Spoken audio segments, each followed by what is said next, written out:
이렇게 주선으로 덮으신다는 것이 굉장히 복음적인 의미가 있습니다. 주선으로 덮으신다. 저와 여러분들이 구원의 옷을 입었다라는 것 자체가 하나님의 진노를 받은 심판의 대상에서 하나님으로 옷 입었기 때문에 우리가 약간 스타크래프트 저만 아는 거일지도 모르겠는데 사이언스 베슬이 막 보호막 쫙 하면 이렇게 때려도 피가 막 10씩 달아야 되는데 1 달고 그러잖아요. 그런 게 있어요. 어릴 때 게임은 저만 한 것 같긴 한데 그런 거예요. 이렇게 덮으시는 의미. 그렇게 덮으시는 의미가 우리 지우와 또 영희자매뿐만 아니라 우리 모든 청년의 삶 속에 나타나기를 축복합니다. 10월의 마지막 주일입니다. 오늘 그 찬양 중간에 갑자기 한 곡이 끼어 있었는데 그 곡은 내주는 강한 성이요라는 찬송가 585장이에요. 제가 작년에나 재작년에도 이야기했을 것 같은데 그것이 오늘 의미가 있는 이유는 10월 마지막 주일을 종교개혁주일로 지킵니다. 10월 마지막 날이 우리나라에서도 요즘 하죠. 뭐 하죠? 만성절 호박들 이렇게 죽이는 날인가요? 뭐 하는 날이죠? 하여튼 호박 먹고 잘 몰라요. 근데 그 만성절과 루터가 개혁한 그 날과 다 연관되어 있긴 있거든요. 어찌됐든 저와 여러분들은 10월 마지막 주일을 종교개혁주일로 지킵니다. 종교개혁. 천주교에서 이제 개신교가 이렇게 나오는 거고 저와 여러분들이 예배하는 이 개신교 중에서도 우린 장로교회인데요. 역사는 그렇게 흘러가긴 하는데 어쨌든 저와 여러분은 개혁교회, 천주교에서 나온 개혁교회 소속 교인들입니다. 궁금하신 분들은 그런 것들을 좀 찾아보시면 요즘 위키 같은 거 잘 돼 있으니까 쭉 읽어보시면 좋겠습니다. 네, 오늘은 10월 마지막 주일, 여기 또 써있네요. 마지막 주일입니다. 사회적 거리두기가 완화됐습니다. 그래서 저희 교회 공동체, 우리 예배당에서는 30% 인원을 함께 예배할 수 있는 수용 인원으로 보는데요. 우리 교회의 이 본당의 맥시멈 수용 인원이 600명이에요. 그래서 이제 3분의 1 해가지고 180명, 180명 정도 모였습니다. 거짓말이에요. 네. 하여튼 그렇습니다. 날씨가 많이 쌀쌀해졌어요. 그래서 아침에 제가 와서 여기 3층에 난방기를 켜놨거든요. 아침부터 켜놨는데 이제는 좀 따뜻해지니까 이제 3층 아까 조금 더워 하시는 것 같았는데 어쨌든 환절기니까 감기 조심하시고 또 시험도 끝났죠. 우리 대학부 친구들 시험도 끝났고 했으니까 저는 시험 끝나면 이제 밀렸던 드라마를 좀 보고 하니까 여러분 밀렸던 드라마도 좀 보시고 그러십시오. 제가 요즘 즐겨보는 드라마는 18 어게인이라는 드라마가 있어요. 저만 보는 드라마일 텐데 거기서 뭐가 나오냐면 이제 배우가 누군지 몰라요. 김하늘만 알고 다른 사람은 잘 모르겠는데 김하늘의 상대 배우로 나오는 그 남자가 이제 결혼을 해가지고 살다가 18살로 돌아가요. 그래가지고 새로운 시선으로 아내를 바라보는 그런 것이 나오거든요. 그런 드라마가 있어요. 새로운 시선으로 이제 아내를 보면서 그때 막 싸우고 원래는 막 싸우고 막 이혼했는데 이혼한 아내를 이제 타인이 되어서 이제 바라보는 관점으로 이제 그려지는 드라마거든요.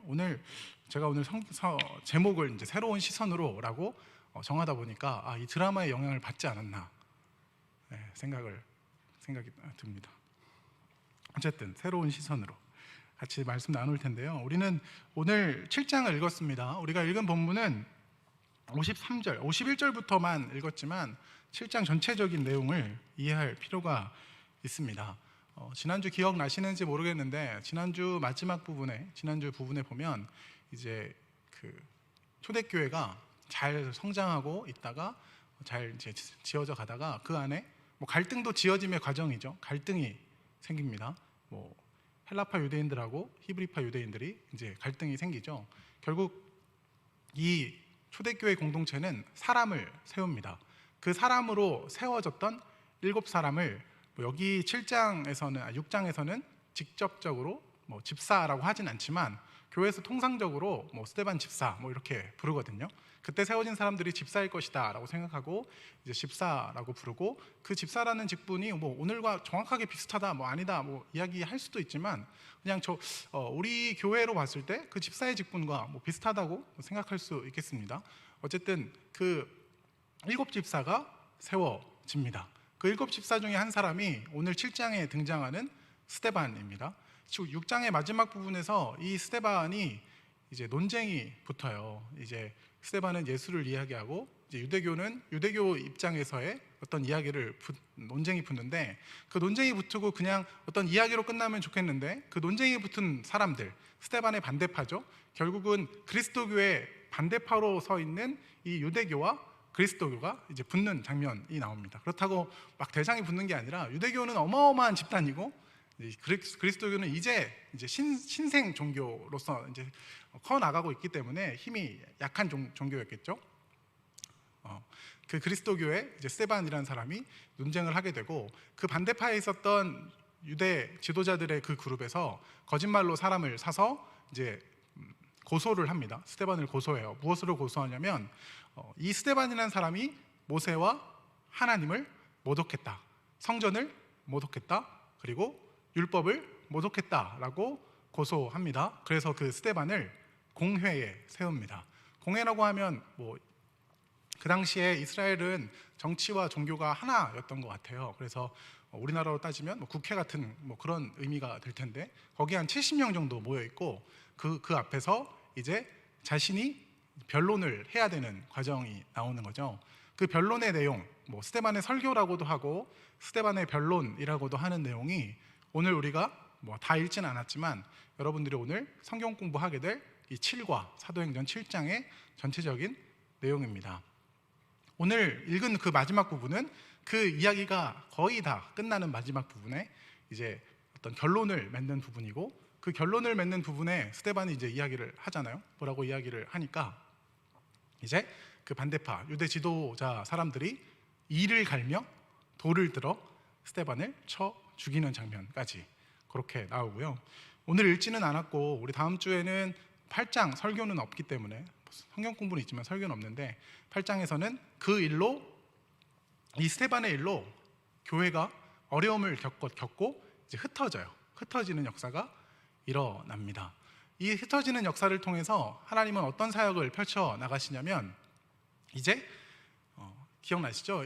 사도행전 1장 8절에 그런 말씀 있잖아요.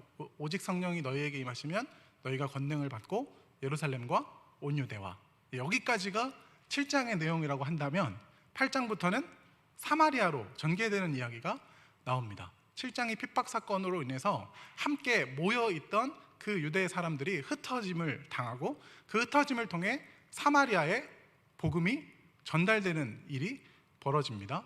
이게 상당히 애매하고 그 경계를 넘는 어마어마한 이야기가 되거든요. 유대 사람들에게 유대 사람의 종교였기 때문에 유대인 외의 사람들은 이해하지 못하고 생각했던 그 틀을 깨는 이야기가 이 8장부터 나옵니다. 그런 그 이야기는 우리가 다음 달에 함께 공부할 수 있겠는데요. 오늘 다 읽고 마지막 8장 1절을 읽지 않았지만 8장 1절에 사울이 잠깐 등장합니다. 이 사울이 저와 여러분이 귀에 못이 박히도록 듣지 못했지만 어쨌든 굉장히 많이 들어온 그 바울이라는 그 사람, 그 신약 성경의 많은 부분에 글이 이 사람의 글로 쓰여져 있다 우리가 보고 있는데, 그 사울이라는 사람이 이 이후에 등장합니다. 스데반은 공회 앞에서 유대인 지도자들이 많이 있는 그곳이죠. 제가 아까 말씀드렸잖아요. 재판이 열리는 그곳에서 힘을 가지고 있던 유대 사람들 앞에서 예수님을 정치범으로 몰았던 그 사람들입니다. 그 사람들인데 그 사람들 앞에서 스데반이 섭니다. 이 스데반을 이 성경이 뭐라고 기록하고 있냐면 성령과 지혜가 충만했다. 이 6장 마지막 부분에 나오는데 성령과 지혜가 충만했던 이 스데반이 유대 지도자 앞에서 이제 변론을 해 나갑니다. 그럼 무엇에 대해서 이야기를 했을까요? 모세나 그리고 하나님, 나는 모세를 모독한 것도 아니고 하나님을 모독한 것도 아니고 성전을 모독한 것도 아니다 라는 변론을 하는데, 방향이 완전히 다른 변론이 나오긴 나옵니다. 어쨌든 스데반은 이스라엘의 국부 아브라함의 이야기로부터 시작합니다. 성경을 갖고 계신 분들은 아니면 어플로 보시면 7장 1절에 스데반은 이제 말을 시작하는데, 대제사장이 이르되 이것이 사실이냐라고 스데반에게 묻는 장면을 시작해서 스데반은 입을 열어 말하기 시작하죠. 스데반은 어떤 이야기부터 시작하냐면 아브라함의 이야기부터 시작합니다. 하나님이 아브라함을 부르신 메소포타미아부터 시작하죠. 저와 여러분이 아는 그 장소 맞습니다. 여기는 바벨론, 성경에선 바벨론으로 그려지고 성경에서 다른 이름으로는 갈대아로 그려지기도 합니다. 갈대아, 바벨론 같은 말인데요. 네, 거기에 그려지는데 저와 여러분이 잘 아는 고대 문명 도시 티그리스와 유프라테스 강, 지금은 이라크 지역, 거기에서 아브라함을 부르신 이야기부터 이제 스데반은 말을 시작해 갑니다. 이스라엘 사람들이 다른 말로는 어떻게 쓰이냐면 이제 히브리 사람이라고 불리거든요. 그럼 그 히브리라는 말의 뜻이 두 가지 정도로 해석되는데, 먼저는 건너온 사람들이에요. 그래서 이 아브라함의 민족을 이제 히브리인이라고 하는 이유가 그 갈대아 우루, 그 바벨론 지역에서 이제 가나안으로 건너왔기 때문에 붙여진 이름이다라고 하여 히브리인이라고 붙이기도 하고, 또 하나는 방랑이인을 이야기합니다. 유목민들을 이야기했던 말이 이 히브리인이라고 하니까 두 가지 다 이 사람들에게 통용되는 말인 것 같은데, 여기서 스데반은 이 건너온 사람이라는 이야기를 쓰고 싶었던 것 같아요. 유대 지도자들은 어떤 생각이 있었냐면 예루살렘과 성전에 집착하고 있었어요. 여기는 거룩한 곳, 이 밖은 거룩하지 않은 곳이라고 그 틀에 사로잡혀 있던 이 유대 지도자들에게 먼저 스데반이 폭탄을 날리는 거죠. 우리의 조상이 어디로부터 왔는지 아느냐? 이 땅에서 시작된 우리의 조상들이 아니라 우리의 조상들은 저기 멀리 바벨론에서부터 시작된 민족이다. 바벨론을 성경이 또 무엇이라고 결국 기록하냐면 세상으로 기록하거든요. 이해하세요? 그 계시록에 보면 이 바벨론은 하나님의 대적자로 나타나요. 이 아브라함을 거기서 부르신 이유, 애굽을, 그 다음에 애굽도 세상에 하나님의 대적자로 나타나거든요.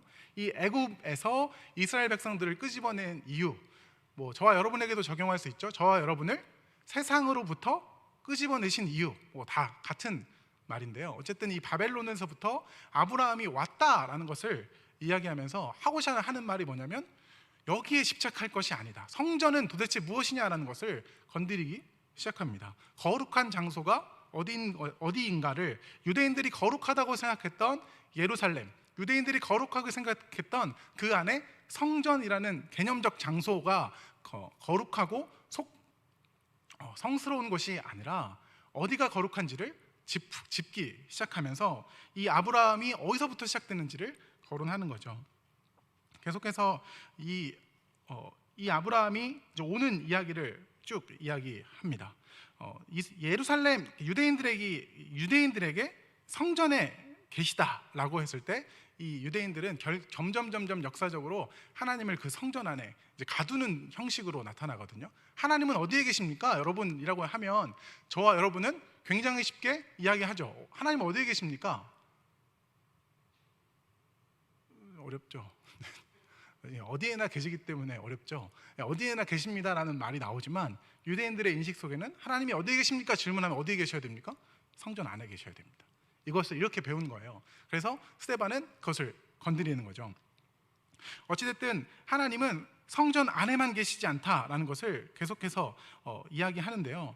하나님은 흉년을 피해 들어간 애굽에서도 역사하사 이스라엘을 굶주림에서 구원한 이야기도 지금 7장 중반부에 나옵니다. 요셉 이야기를 하는데요. 요셉이 먼저 애굽에 팔려가고 그 애굽에 팔려갔던 요셉을 통해서 이스라엘을 구원하시는 이야기를 통해 하나님이 애굽에서 역사하셨던 것들을 기억나게 하는 거예요. 하나님은 이 땅에서 역사하신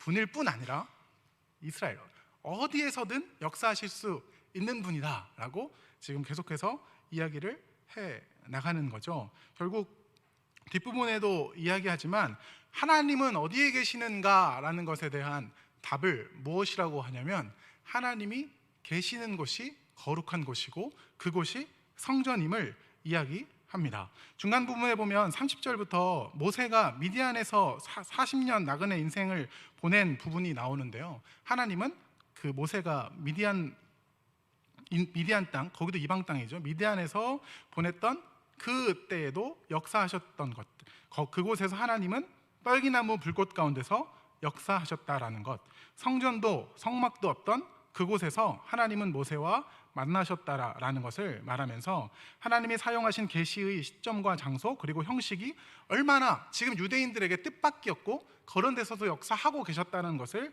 지금 스데반은 그 유대 지도자들에게 이야기합니다. 거기에서 하나님이 이 말을 한 것을 인용하죠. 저 여러분들도 잘 아는 말씀이죠. 내가 선 곳, 모세 네가 선 곳은 거룩한 땅이니 내가 선 곳에서 신을 벗으라라고 말씀하지 않습니까? 그 이야기를 하는 이유가 그 땅, 하나님이 역사하시는 어떤 땅이 아니라 하나님이 계신 곳이 거룩한 곳이다라는 것을 유대인에게 계속해서 말씀하고 있는 것입니다. 그렇게 이야기를 시작하신 하나님이 스데반이 어떤 이야기로 끌고 가냐면 이제 아브라함과 또 요셉과 모세의 이야기를 쭉 끌고 옵니다. 여기에서 우리가 재미있게 볼 수 있는 장면이 나오는데 스데반은 지금 여기에서 예수님이 주인이시다, 예수님이 우리의 구원자시다, 예수님이 메시아시다를 정확한 문장으로 나타내진 않고 오늘 읽은 맨 마지막 부분에만 너희가 그 의인을 죽였다 뭐 이렇게만 표현을 하거든요. 그렇게 표현하는 것 때문에 스데반은 예수님을 이야기하지 않는가라고 읽을 수 있지만 그렇게 읽는 것이 아니고 스데반이 요셉과 모세를 가져다 예로 드는 이유에서 예수 그리스도와 요셉, 예수 그리스도와 모세의 유사성을 통해서 스데반이 하고자 하는 말을 우리는 또 읽을 수 있습니다. 요셉과 그리스도의 생애의 유사성을 이 7장에서 우리는 볼 수 있는데요. 두 사람은 모두 요셉과 그리스도는 모두 아버지의 사랑을 받았어요. 기억나시죠? 하나님은 아버지의 사랑을 받는 걸 어디서 발견했죠? 그 요셉은 이제 채색 옷 입는 걸로 아버지의 사랑을 독차지했다라고 저와 여러분이 알고 있잖아요.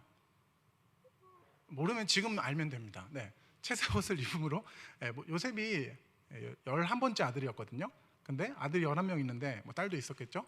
아들이 11명 있는데 걔만 색깔 옷을 입고 나머지는 다 흑백 옷을 입혔다 이렇게 생각하시면 돼요.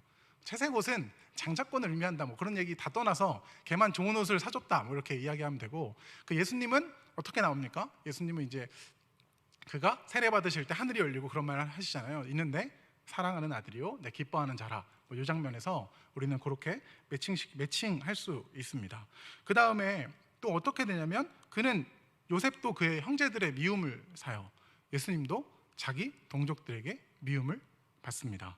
그리고 예수님은 애굽으로 보내졌고 거짓으로 예수님이 아니죠. 요셉은 애굽으로 보내졌고 거짓으로 고소를 당합니다. 예수님도 애굽으로 보내지는 장면이 있긴 있어요. 근데 요거는 모세와 조금 더 연관성이 있고, 예수님은 거짓으로 고소당해서 십자가 처형을 당하시죠. 그리고 이 요셉은 고난을 당한 후에 결국 이스라엘을 구원합니다. 그렇죠. 오랜 옥살이 후에 그리고 애굽살이 후에 이스라엘 백성들을 구원하는 장면으로 우리가 창세기를 읽으면 볼 수 있는데, 예수님도 이 십자가 고난을 당하신 후에 이제 이 이스라엘을 구원했다라는 것으로 이 본문에서 스데반이 이 요셉을 굳이 가져오는 이유는 그리스도와 요셉의 연관성 때문이다라고 이해할 수 있죠. 그리고 요셉은 그들에게 잘못한 자들, 그 형들을 용서하는 장면 있습니다. 기억나세요? 내가 어찌 하나님을 대신하리까라는 명대사가 있어요. 요셉이 형들이 이제 아버지가 죽으니까 무서워서 찾아온단 말이에요. 제발 요셉아 우리를 죽이지 말아다오라고 하는데 요셉이 울면서 대답하는 장면, 그런 장면이 있어요. 하나님이 나를 여기 보내셨고 나는 하나님을 대신할 수 없고 이런 장면이 나오는데, 똑같이 예수 그리스도도 지금 그들을 때문에 죽임을 당했지만 그들을 구원할 자로 서신다라는 것에서 요셉과 그리스도의 생애의 유사성을 볼 수 있고, 모세와 그리스도의 생애의 유사성도 우리가 여기서 볼 수 있습니다. 모세가 태어났을 때 보면 우리가 요즘 잘 인기 있는 찬양 중에 갈대상자라고 있잖아요. 모를 수도 있어요. 갈대상자라고 있는데, 이제 갈대상자, 옛날에 한동대 갈대상자로 유명한 책이 있는데, 이제 갈대상자를 만들고 아기를 거기다 넣고 이제 버리는 장면 이렇게 나오는데, 어찌됐든 그때 바로가 왜 그 일을 했습니까? 그렇죠. 이스라엘이 강대해지니까 그 일을 하긴 했습니다. 그런데 이 일이 예수님이 태어나실 그때에도 일어납니다. 동방박사들 이제 이 별을 보고 이제 찾아가잖아요. 그때 왕궁이 없네요 했더니 그 당시 왕이 이야기하죠. 왕이 태어났다고? 그래가지고 2살 미만 다 죽이라 라는 장면과 매칭할 수 있고요. 그리고 매칭할 수 있습니다. 그리고 또 하나는 이 모세가 세워진 다음에 이스라엘 백성들과의 관계성에서도 우리는 예수님과 매칭할 수 있습니다. 하나님이 모세를 불러서 이스라엘의 지도자로 세우잖아요. 그런데 이 오늘 7장 말씀에 보면 한 3군데 정도 나오는데, 누가 너를 관리와 재판장으로 세웠느냐라고 배척해요. 모세를 배척하는 장면이 35절과 37절에 나옵니다. 그리고 모세에게 복종하지 아니하고 거절하고 애굽 땅으로 돌아가는 장면이 나옵니다. 결국 예수 그리스도도 이와 같은 장면이 나오거든요. 누가 너를 메시아로 세웠느냐? 모세도 하나님이 세우셔서 그들의 지도자가 됐고 그들을 이끌고 나오는 사람으로 등장하시는데, 이 예수 그리스도도 하나님이 세우셨는데 이 유대인들에게 있어서 완전히 배척을 당하고 있는 모습으로 예수 그리스도와 요셉과 모세의 생애를 우리가 이 스데반의 설교에서 이렇게 겹쳐서 볼 수 있다라는 거죠. 37절에 보면, 오늘 본문 37절에 보면 이런 본문이 있어요. 나와 같은 선지자 하나를 세우리라 라고 모세가 하는 말이거든요. 모세가 이제 이스라엘 백성들에게 하나님께서 나와 같은 선지자를 세우리라 라고 말씀하셨는데, 실질적으로 그 당시에 세워진 그 선지자는 누구입니까? 여호수아가 세워져서 가나안 땅에 들어가거든요. 그런데 그 여호수아도 그림자죠. 실질적 완성은 누가 완성시키시냐면 이 나와 같은 선지자가 예수 그리스도로 완성되는 겁니다. 보세요. 하나님과 이스라엘 사이에 중보자로 있었던 모세, 하나님의 말씀을 듣고 그 말씀을 전달했던 모세, 그죠? 하나님의 말씀을 율법 돌판에 새겨서 이스라엘 백성들한테 전달했던 이 모세와 하나님의 말씀을 의로 오셔서 백성들에게 하나님의 말씀을 전달했던 예수 그리스도를 이렇게 겹쳐서 우리는 볼 수 있고, 스데반은 지금 그 이야기를 하고 있는 겁니다.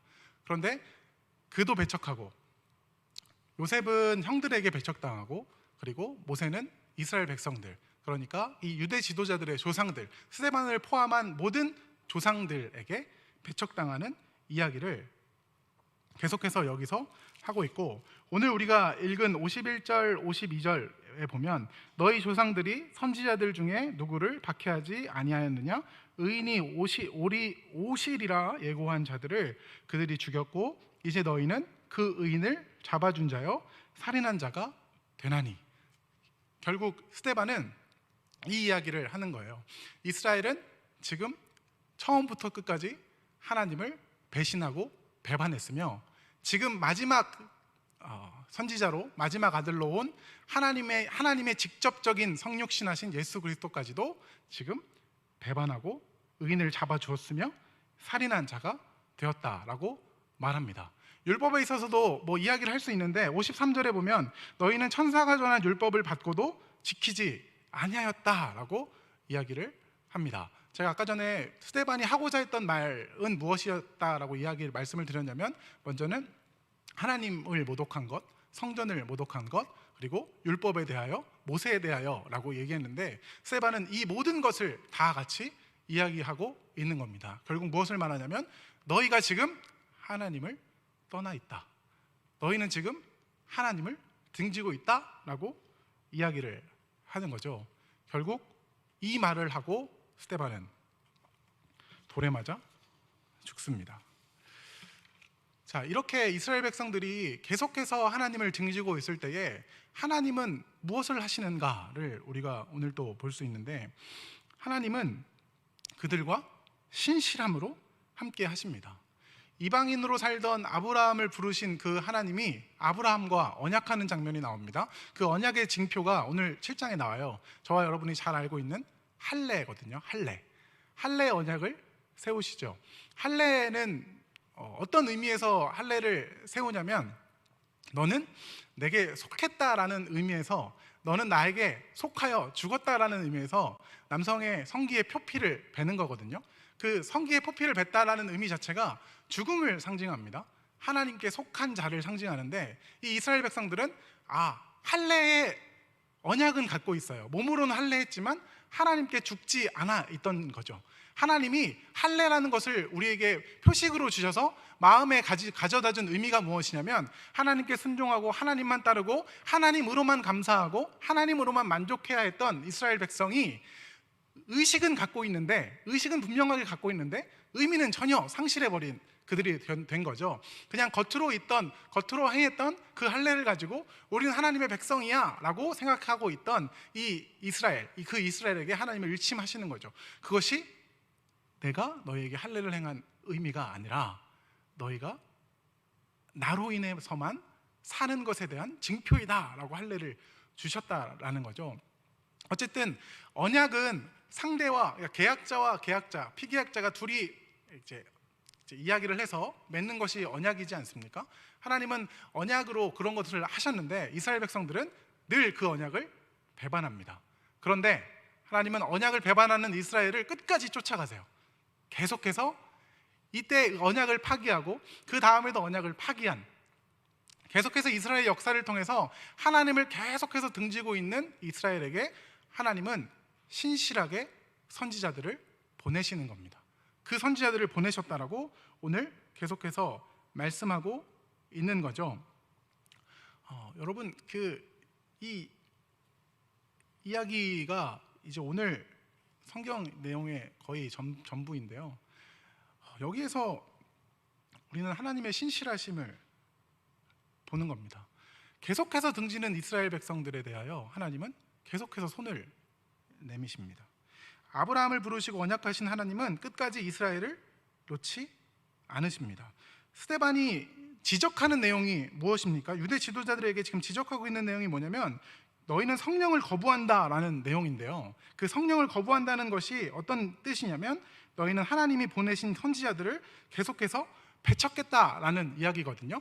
그럼에도 불구하고 지금 스데반이 하는 이야기는 뭐냐면, 너희는 지금 하나님을 배척했으니까 너희는 멸망받아 죽을 거야, 이 얘기가 아니라 스데반까지도 하나님의 신실하심에 사용되고 있어요.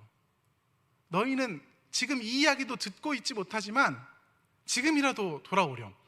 나를 통해서라도, 그러니까 스데반이 그들보다 약간 젊은 느낌으로 나오긴 하는데, 부형들이여라고 이야기하니까 그러니까 아버지 그리고 형님들 이런 느낌이거든요. 아버지, 그러니까 우리 민족의 우리 뭐라 그럽니까? 친척들, 어른들 들으세요. 이렇게 얘기하는 거거든요. 어쨌든 스데반은 무슨 이야기를 하고 있냐면, 너희가 하나님이 보내신 모든 선지자를 죽였던 것처럼 하나님의 아들도 그토록 기다렸던 메시아도 못 알아보고 십자가에 못 박아 죽였다. 너희는 이제 죽었다. 메롱메롱. 이게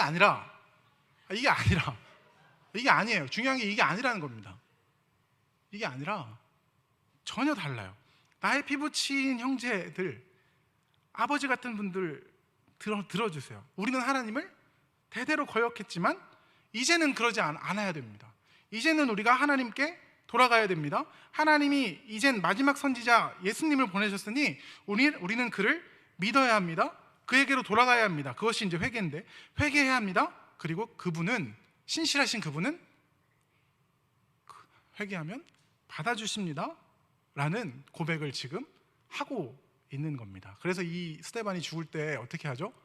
돌에 맞아 죽으면서 어마어마한 기도를 하잖아요. 그래서 예수님과 같은 기도를 하는데, 무슨 기도입니까? 돌에 맞아 죽으면서 저들의 죄를 저들에게 돌리지 말아주세요. 그러니까 스데반이 지금 이 말을 하는 이유가 돌아오세요 라고 이야기하는 거죠. 저와 여러분이 이 말씀을 어떻게 적용할 수 있습니까? 자, 좀 어렵긴 해요. 왜냐하면 이게 유대인에게만 해당된다고 딱 잘라도 상관없는 내용이에요. 여기까지는 우리는 아직 상관없네요 라고 이야기할 수 있어요. 근데 사도행전 후반부로 가면 이 사도행전이 이제 유대에서 사마리아로 넘어가고 땅끝으로 이방인에게 넘어가기 때문에 같은 말이 되는데, 결국 이 말이 저와 여러분에게 하는 말입니다. 저는 유대 사람이 아닌데요, 이렇게 들을 것이 아니라 저와 여러분에게 하는 말이에요. 하나님은 신실하신 분이십니다. 여러분, 지금 하나님이 여러분에게 돌아오라고 말씀하신다면 돌아오셔야 돼요. 뭐 다음에 또 돌아오라고 말씀하시겠지가 아니라 오늘 듣지 않으면 내일도 못 듣습니다. 저와 여러분이 오늘 귀가 열리고 오늘 마음이 열려서 하나님의 그 복음을 들을 수 있기를 소망하는데, 어쨌든 그 이야기를 지금 하고 있습니다. 하나님은 이렇게 이스라엘을 포기하지 않으시는 장면으로 나오시는 거예요. 하나님은 저와 여러분을 끝까지 포기하지 않으십니다. 이스라엘을 끝까지 포기하지 않으시는 신실하신 하나님을 이 본문에서 우리는 읽을 수 있습니다. 또 하나는 우리가 어떤 사람인지, 우리가 도대체 얼마나 대단한 사람인지를 우리가 이 본문에서 알 수 있어요. 여기서 우리는 우리입니다. 이 유대 지도자들은 죽었다 깨나도 예수를 주로 고백하지 않습니다. 재밌지 않습니까? 선지자들을 그렇게 보내요. 그리고 그렇게 많은 사람들이 하나님을 전하기 위해서 왔습니다. 뭐 지금도 전 세계에 많은 사람들이 하나님을 전하기 위해서 사람들이 이제 복음을 전하고 있죠. 그런데 여기 앉아 있는 저와 여러분이 얼마나 대단한 사람들이냐면, 결국 저와 여러분이 대단하다는 건 아닌데 그 얘기를 들을 수 있다라는 거예요. 이것이 신비거든요. 유대 지도자들은 자신의 역사를 통해서 하나님이 역사하신 것을 보고 자랐어요. 모세를 들었고 요셉도 들었어요. 그리고 메시아가 오실 것이라고도 들었습니다. 근데 결국 그 모든 사람들이 그림자였고 가리키고 있는 예수를 보지 못합니다. 그런데 오늘 저와 여러분은 그 예수를 주로 고백하고 있다라는 것이 어마어마하지 않습니까? 오늘 우리가 찬양했잖아요. 뭐 찬양 곡조가 좋았어요라고 넘기기에는 너무나 위대한 가사죠. 내가 예수를, 당신을 못 박았습니다. 그죠? 이 고백을 할 수 있다는 것 자체, 때려 죽여도 이 유대 사람들은 이 말을 못합니다. 안 해요. 왜냐하면 결국은 성령의 임재고 성령의 역사하심인데, 저와 여러분이 지금 받은 은혜를 기억하면 좋겠습니다. 예수님을 주로 고백할 수 있다라는 것은 저와 여러분이 할 수 있는 그런 범위에 있는 게 아닙니다. 역사를 가지고 있어도 못해요. 근데 저와 여러분은 예수님을 주로 고백할 뿐 아니라 예수님을 따라가기로 결단하고 작정한 사람들 아닙니까? 그 은혜가 내게 머물고 있다는 것에 감사하는 저와 여러분의 삶이 되었으면 참 좋겠습니다. 그 고백을 다시 못하겠죠. 이따 또 부를 건데 잘 생각하고 부르세요 이제. 그런 겁니다. 자, 이제 마지막으로 오늘 제목을 제가 새로운 시선이라고 이야기했잖아요. 성령을 받은 자의 대표로 스데반이 나와요. 성령의 사람, 지혜와 성령의 사람 스데반. 그는 어떤 관점으로 이제 자신의 역사를 되짚어 보냐면, 그러니까 이스라엘의 역사를 되짚어 보냐면 하나님의 복음 안에서 과거를 보는 겁니다. 하나님의 복음 안에서 돌을 맞는 거예요. 하나님의 복음 안에서 미래를 봅니다. 뭐 미래라고 하기에는 여기는 현재형으로 그려져 있어요. 예수를 보고 하나님을 보고 예수님이 그 하나님 보좌 우편에 앉아 있는 걸 보게 되거든요. 결국 자, 스데반은 이스라엘의 역사 해석을 하나님의 시선으로 봅니다. 요셉의 사건도, 모세의 사건도, 지금 자신에게 일어나고 있는 사건도 성령의 역사하심 가운데 하나님의 시선으로 재해석하게 됩니다. 여러분, 저와 여러분은 재해석할 수 있는 사람들이 되었습니다. 이것이 굉장히 중요한 오늘의 포인트라고 생각하는데요.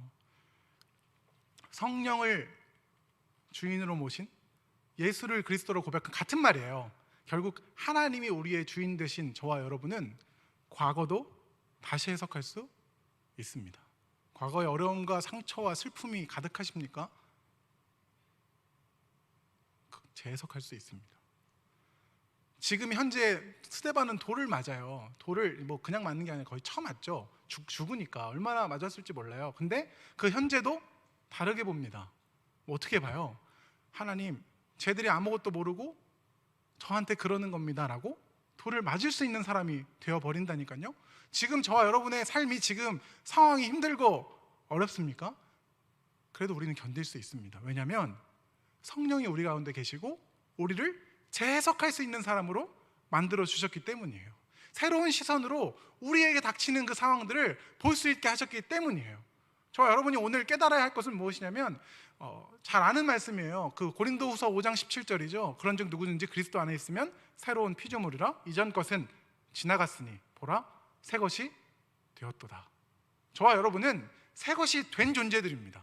새 것이 된 존재가 자꾸 옛날 누더기를 쓰고 그것으로 세상을 해석하고 내 삶을 해석하고 내 삶을 판단하고 누군가를 정죄하는 삶이 아니라 누구 때문에 내가 이렇게 됐다라고 평가하고 판단하는 것이 아니라 이제는 성령 안에서 그 일을, 성령 안에서 내 삶은, 성령 안에서 앞으로를 재조명할 수 있는 사람이 되었다라는 것을 기억하는 저와 여러분이 되었으면 좋겠습니다.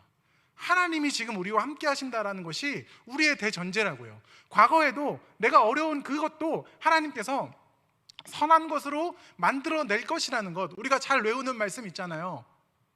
로마서 말씀 있잖아요. 기억이 안 나는데 있죠? 합력하여 선을 이루실 하나님.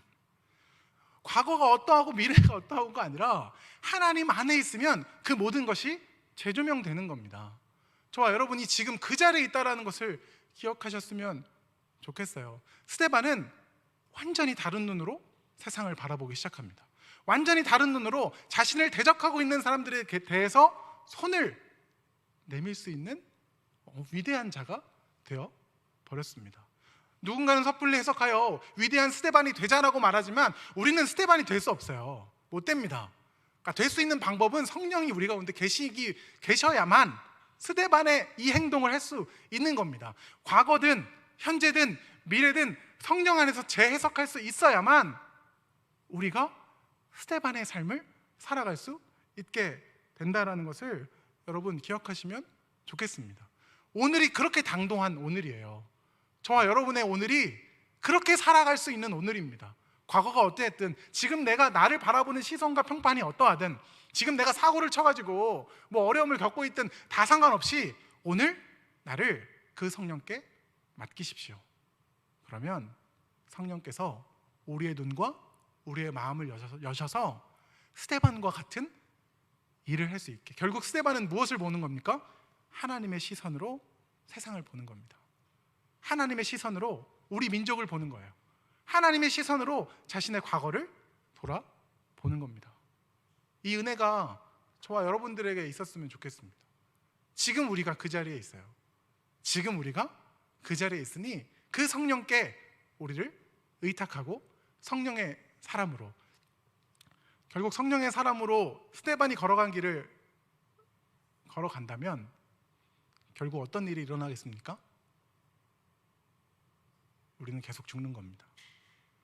스데반은 육체적 죽음을 당하지만 우리는 정신적으로 죽든 육체로 죽든 예수 앞에, 하나님 앞에 계속해서 자신이 부인되는 거예요. 내가 살아나서 내 과거를 내 마음대로 해석하는 것이 아니라 내가 계속 죽음으로 하나님의 시선이 내 안에 들어와서 그 시선이 내 과거를 조명하는 겁니다. 결국 내가 하는 게 아니에요. 성령께서 하시는 거죠. 나를 죽이고 예수 그리스도만 살려내는, 결국 성령의 사역만 살려내는 우리 청년대학부가 되면 참 좋겠습니다. 우리 한 사람 한 사람이 되면 좋겠습니다. 결국 성령이 이끄시는 교회는 나 말고 내 밖이 아니고 나를 포함한 우리 아닙니까? 결국 나 아닙니까? 성령이 이끄시는 교회가 점점 지어져 가는, 그래서 스데반처럼 죽음의 앞에도 담대하고 하나님의 말씀을 전하기에도 담대하고 또 사랑하기에 주저함이 없는 저와 여러분의 삶이 되었으면 참 좋겠습니다.